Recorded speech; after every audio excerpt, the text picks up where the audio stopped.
Hello बच्चों, आप सभी लोग का वेलकम है, स्वागत है। तो एक और क्वेश्चन के साथ आप सभी लोग का स्वागत है।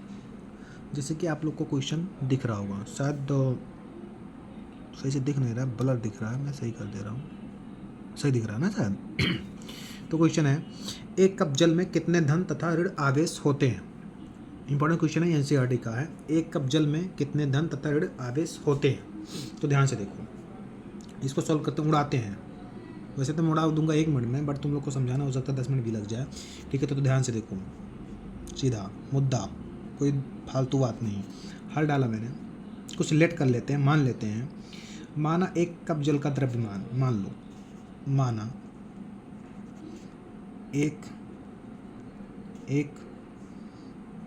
कप जल का द्रव्यमान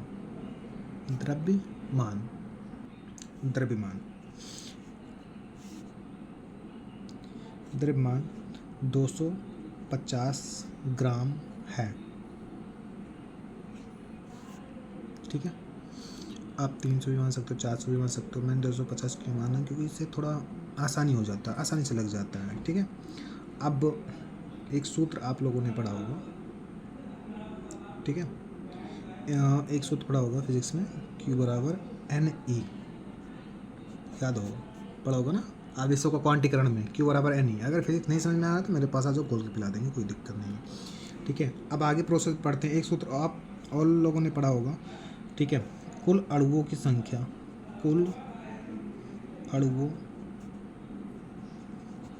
की संख्या, कुल अणुओं की संख्या बराबर सूत्र होता है स्मॉल w बटा स्मॉल m गुणे n। इधर मैं कर दूँ, थोड़ा सा दिख नहीं रहा है, गुणे n। अब n क्या है, ध्यान से देखो, n क्या है। एवोगैड्रो संख्या पढ़े हुए केमिस्ट्री में 11th में, एवोगैड्रो संख्या 11 पढ़े हो कि नहीं पढ़े हो, एवोगैड्रो संख्या n।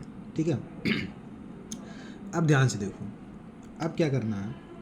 ठीक है, मास यानी द्रव्यमान तो कितना दिया है, द्रव्यमान आई थिंक कितना दिया है, जल है, द्रव्यमान नहीं दिया, जल है। ठीक है, अब ध्यान से देखो, ये m क्या है, अणुभार है जल का, क्या है, अणुभार। तो अणुभार हम जल का निकालेंगे। ठीक है, और ये जो दिया है, भार दिया है, कितना दिया, 250 ग्राम, 250 ग्राम। तो पहले जल का अणुभार निकाल लेते हैं। ये सूत्र होता है ना जल का अणुभार। तो जल का अणुभार क्या आ जाएगा, मैं डायरेक्ट लिख दे रहा हूँ 18। आप लोग केमिस्ट्री पढ़े हो, 18, सॉरी ये आंसर नहीं है, बट मेरी लिखने की आदत है, वो हो गया 18, इसका आ गया। अब इस पर पुटिंग करते हैं हम, तो ये हो जाएगा 250 divide by 18 multiplied by Avogadro संख्या, इसका n का मान होता है, एवोगैड्रो संख्या होता है 6.023 गुणे 10 की घात 23, 23 ये होता है। ठीक है, आप लोग ये इतना होता है। ठीक है, अब हम लोग क्वेश्चन एक बार दोबारा पढ़ते हैं। लिखा है, एक कप जल में कितने धन तथा ऋण आवेश होते हैं। ठीक है, आवेश होते हैं। अब ध्यान से देखो, आवेश होते हैं यानी n हम लोग को निकालना है, सॉरी आवेश निकालना है, Q निकालना है। तो Q निकालने के लिए Q का सूत्र क्या होता है, Q बराबर NE होता है। E का तो हमको पता है, E को तो हमको पता है ना, 10.6 गुणे 10 की घात -19 होती है। और Q निकालना ही है, ना, तो n नहीं पता है, तो n हम लोग कैलकुलेट करेंगे। क्या करेंगे, कैलकुलेट करेंगे। ध्यान से देखो, n हम लोग कैलकुलेट करेंगे। इधर देखो, जैसे एक बात और समझ लो, जैसे मैंने H2 लिखा, H2O रफली समझो,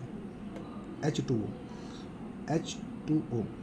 अब हाइड्रोजन का परमाणु क्रमांक क्या होता है, 1 होता है। 1 से मल्टीप्लाई करोगे, यहाँ पे क्या हो जाएगा, 2 कम 2 ही तो रहेगा। और इसका क्या होता है, 8, परमाणु क्रमांक 8।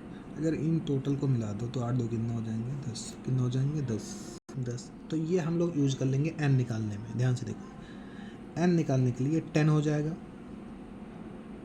ये वाला जो 10 था, मल्टीप्लाई 250 यही ऊपर वाला 250 डिवाइड बाई 18 गुणे 6.023 गुणे 10⁻23। ठीक है, जब इसको आप पूरा कैलकुलेट करोगे, कैलकुलेट करना आता होगा आए हो, तो ये आ जाएगा n बराबर आ जाएगा 83.59 गुणे 10⁻24। ये आ जाएगा, n का मान ये आ गया। क्या आ गया? n का मान ये आ गया। अब हम लोग को आवेश निकालना है, आराम से निकाल लेंगे आवेश। ध्यान से देखो, सूत्र क्या होता है? सूत्र क्या होता है? Q बराबर NE, Q बराबर NE, Q बराबर NE। ठीक है, तो ध्यान से देखो, Q बराबर n का मान कितना आया? ऊपर वाला ये 8.359 गुणे 10⁻24। ई का मान तो पता ही है, 1.6 गुणे 10⁻19 ये आएगा। ठीक है, आप जब इसको कैलकुलेट करोगे, पूरा कैलकुलेट करोगे, तो आपका ये आ जाएगा, Q बराबर आ जाएगा 1.34 गुणे 10⁻7। अब इसका मतलब क्या होता है? कूलम। Q क्या है? 1.34 गुणे 10⁻7। ये आप लोग का फाइनली आंसर हो जाएगा। ठीक है, बस इतना ही था, इतना ही क्वेश्चन था। ठीक है, धन्यवाद। आगे कंटिन्यू मिलते रहेंगे।